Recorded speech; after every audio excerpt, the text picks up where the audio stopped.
अस्सलाम वालेकुम, welcome back to King Birds Care. दोस्तों कैसे हैं आप लोग। मैं हूं अशफाक अहमद। आज की वीडियो में हम कॉकटेल की ब्रीडिंग के हवाले से बात करने वाले हैं। कुछ इंपॉर्टेंट पॉइंट आपके साथ डिस्कस करने वाला हूं। काफ़ी लोग जो है वो कॉकटेल के हवाले से सवालात कर रहे हैं। अच्छा जी, आज की वीडियो डिटेल भी होगी, काफ़ी इन्फॉर्मेटिव होगी। अगर आपने पहले से कॉकटेल रखे हुए हैं, आप उनसे ब्रीड करा पा रहे हैं, तब भी आपके लिए ये वीडियो काफ़ी फायदेमंद साबित होगी। इस वीडियो को आपने शेयर जरूर करना है। चैनल को अभी सब्सक्राइब करके बेल बटन दबा दें। चलिए बिना किसी देर के वीडियो शुरू करते हैं। पॉइंट टू पॉइंट आज बात करेंगे, तो चलिए स्टार्ट करते हैं। Let's go. अच्छा जी, पहले मैं कुछ बेसिक पॉइंट जल्दी से बता देता हूँ ताकि जो लोग नए हैं उनका भी फायदा हो जाए। अच्छा जी, कॉकटेल की जो ब्रीडिंग एज है वो है 1.5 साल। 1 साल बाद भी, 1.25 साल बाद भी ये ब्रीडिंग कर देते हैं, मगर एक्चुअल जो इनकी एज है वो 1.5 साल है। 1.5 साल के बाद आप इनको ब्रीडिंग पे लगाएं। एक वक्त में ये 4 से 6 अंडे देते हैं। 21 दिन में अंडों में से बच्चे हैच हो जाते हैं और तकरीबन 40-45 दिन में वो बच्चे सेल्फ हो जाते हैं। इनकी ब्रीडिंग बॉक्स की बात करें तो उसका साइज़ 1 फीट बाय 1 फीट वाला रखें, यानी कि 12 इंच बाय 12 इंच वाला रखें। 10 इंच वाला भी आता है, मगर बेहतर ये है कि आप 12 इंच वाला रखें। अच्छा, नेस्टिंग मटेरियल डालने से पहले आपने कोपेक्स पाउडर उसके अंदर लाजमी डालना है ताकि उसमें कीड़े मकोड़े पैदा ना हों। अच्छा जी, अब आती है इंपॉर्टेंट पॉइंट कि आपने नेस्टिंग मटेरियल डालना कैसा है। लकड़ी का बुरादा डालना है, ये तो आपको पता ही होगा, मगर पहले आपने बारीक लकड़ी का बुरादा डालना है जो बिल्कुल बारीक होता है। आधा इंच जो है वो आपने पहले वो डालना है और उसके बाद मोटा बुरादा डालना है आधा इंच। अच्छा, इस बात का आपने खास ख्याल रखना है कि जो आप बुरादा ले रहे हैं वो नरम लकड़ी का हो।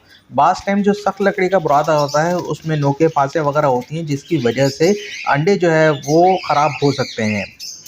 अक्सर लोग ये गलती करते हैं कि बहुत ज़्यादा बुरादा स्टार्ट में ही डाल देते हैं, जिसकी वजह से अंडे बुरादे के अंदर छुप जाते हैं और सही से हैच नहीं हो पाते।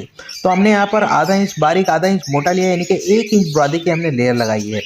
जब बच्चे हैच हो जाएं तो आप बच्चों को निकालें और बुरादे की जो लेयर है इसको तकरीबन 2 इंच, सवा 2 इंच तक कर दें, यानी कि थोड़ा बुरादा इसमें, मोटा बुरादा इसमें और डालें और उसके बाद बच्चों को रख दें। अक्सर सिबलिंग नहीं भी होते तब भी बच्चों की जो है वो टांगें स्प्लिट हो जाती हैं, टांगें टेढ़ी हो जाती हैं। उसकी एक वजह ये भी होती है। अब 10 से 15 दिन बाद आपने बॉक्स की सफाई करनी है। बच्चों को बाहर निकालें, उसकी बुरादे की सफाई करें, कुपेक्स डाल के उसमें मोटा नरम बुरादा दोबारा डाल दें और फिर बच्चों को उसमें वापसी रख दें। अब उसके बाद जब बच्चे सेल्फ हो जाएं तो फिर आपने बॉक्स को निकाल के अच्छी तरह उसकी सफाई करके दोबारा से नई नेस्टिंग उनको दे देनी है। एक छोटा सा पॉइंट केज साइज़ के ऊपर भी बता देता हूँ। अच्छा जी, केज साइज़ जो आइडियल है इनके लिए 3 फीट बाय 2 फीट वाला एक पेयर के लिए केज साइज़ काफ़ी रहता है। अच्छा, इसमें जो है वो 3 फीट बाय 1.5 फीट वाला भी आप कर सकते हैं। ऑल्दो आप 1.5 बाय 1.5 फीट वाले में भी इनसे ब्रीड ले सकते हैं। अगर आप ज़्यादा बड़ा केज रखेंगे तो ज़्यादा बेहतर है। कॉकटेल को फ्लाई की जगह मिलेगी, वो एक्टिव रहेगा और ब्रीडिंग अच्छी करता रहेगा। अगर आप 1.5 बाय 1.5 फीट वाले में रख रहे हैं तो फिर लाजमी आपने सालाना इनको 1 से 2 महीने का रेस्ट देना है और इनको अच्छी बड़ी फ्लाई के अंदर छोड़ना है। इसके अलावा जो आप स्टिक लगाएंगे वो वुडन की स्टिक होनी चाहिए। दूसरा, उनके पंजों में जो है वो उसकी अच्छी ग्रिप होनी चाहिए, इतनी उसकी थिकनेस होनी चाहिए। दूसरी चीज़ कि स्टिक जो है वो बिल्कुल फिक्स होनी चाहिए। अगर स्टिक लूज़ होगी तो फिर उनकी क्रॉसिंग सही से नहीं होगी, अनफर्टाइल एग आ सकते हैं।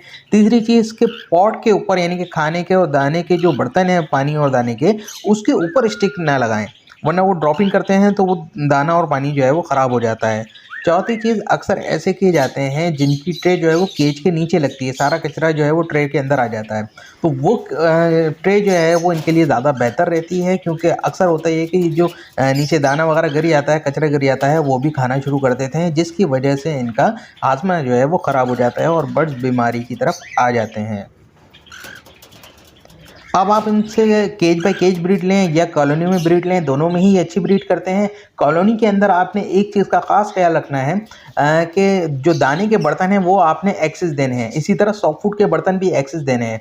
होता क्या है कि अक्सर ऐसे पेयर होते हैं जो कि दाने के ऊपर जो है वो कब्ज़ा कर लेते हैं, कुंडाली के ऊपर, और सॉफ्ट फूड के ऊपर भी कब्ज़ा कर लेते हैं, जिसकी वजह से कुछ बर्ड जो है वो सही से खा नहीं पाते और अक्सर देखा गया है कि ऐसे बर्ड सीप में आ जाते हैं और सीप में आने की वजह से वो एक्सपायरी की तरफ आ जाते हैं।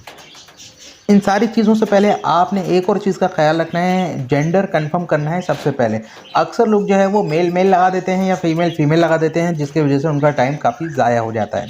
अच्छा जी, ये 8 महीने बाद जो है जब ये मोल्डिंग कर लेते हैं, उसके बाद जो है वो आप इनमें आसानी से पता लगा सकते हैं इनमें मेल और फीमेल कौन सा है। मेल के परों के नीचे स्पॉट नहीं होते, फीमेल के परों के अंदर की साइड मतलब स्पॉट होते हैं। अच्छा, मेल फीमेल के ऊपर जो है वो मैंने एक डिटेल वीडियो बनाई है जिसमें काफ़ी चीज़ें और भी बताई हैं। अगर वो वीडियो आपने अभी तक नहीं देखी तो आपके लिए काफ़ी हेल्पफुल साबित होगी, वो वीडियो आप देख सकते हैं। अब इन सारी चीज़ों के बाद एक बहुत बड़ा मसला ये आता है कि लोग कंफ्यूज होते हैं कि जो हम पेयर लेके आए हैं, जो हम कॉकटेल लेके आए हैं, उसकी एज क्या है, वो अभी पट्टा है या अडल्ट हो चुका है, इसका पता नहीं लग पाता। जिसकी वजह से वो कंफ्यूज होते हैं और जिसकी वजह से वो जेंडर कन्फर्म भी नहीं कर पाते।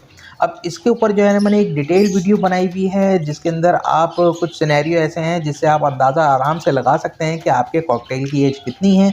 अच्छा, एक और चीज़ मैं यहाँ पर भी बताता चलूँ कि कॉकटेल जो पट्टा होगा उसमें और जो 1 साल का होगा तकरीबन वो अडल्ट हो जाता है, उसमें डिफ़रेंस आपको पता लग सकता है। 1 साल के बाद वो कॉकटेल जो है वो अगर बहुत ज़्यादा एज का एजिड है तो पता ज़ाहिर ही लग रहा होगा, मगर 1 साल के बाद उसकी एज कितनी है ये पता चलाना जो है वो थोड़ा-सा मुश्किल होता है। ऑल्दो आपको इतना जो है वो अंदाज़ा हो जाएगा कि ये पट्टा है या अडल्ट हो चुका है। तो वो वीडियो अगर अभी तक आपने नहीं देखी है, कुछ बारीकियाँ हैं उसके अंदर, वरना मैं यहीं बता देता, तो वो वीडियो भी आप देख सकते हैं।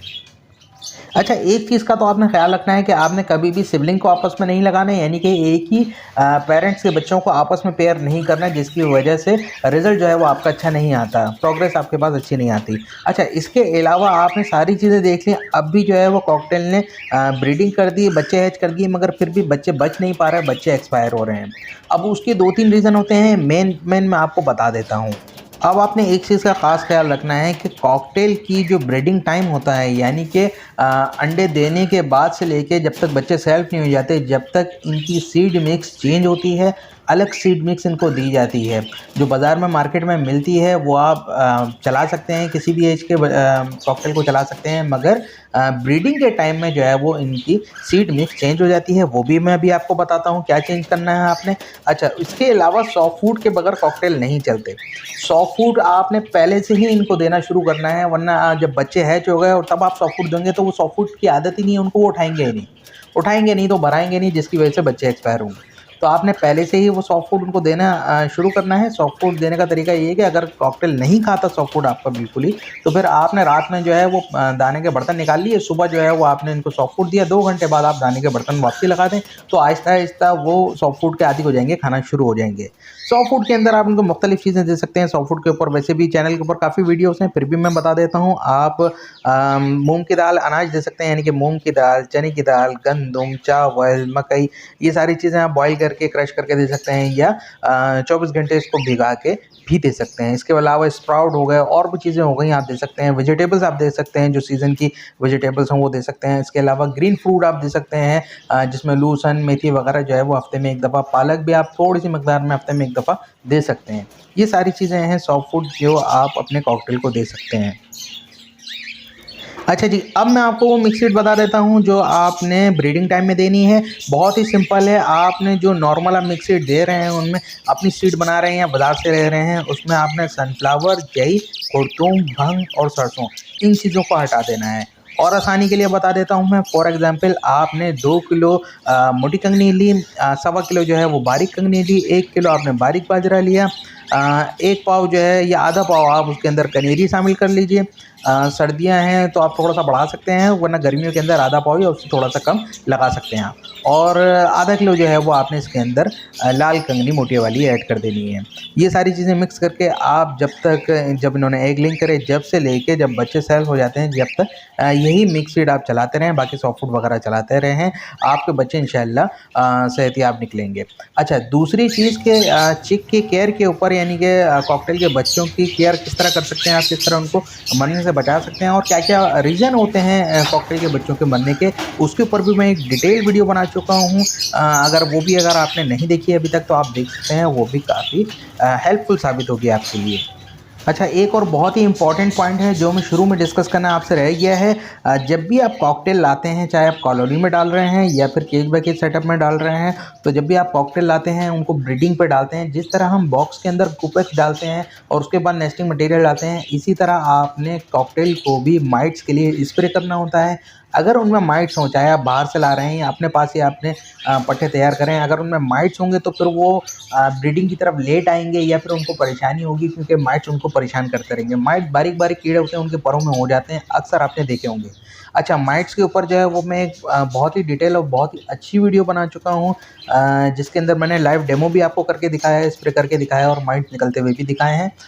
और कॉकटेल वगैरह सबके ऊपर जो है, तमाम परिंदों के ऊपर आप किस तरह कर सकते हैं, कौन सा स्प्रे है और कहाँ से आप वो परचेज़ कर सकते हैं, मतलब आपको अपनी कॉमन मार्केट के अंदर वो मिल जाएगा।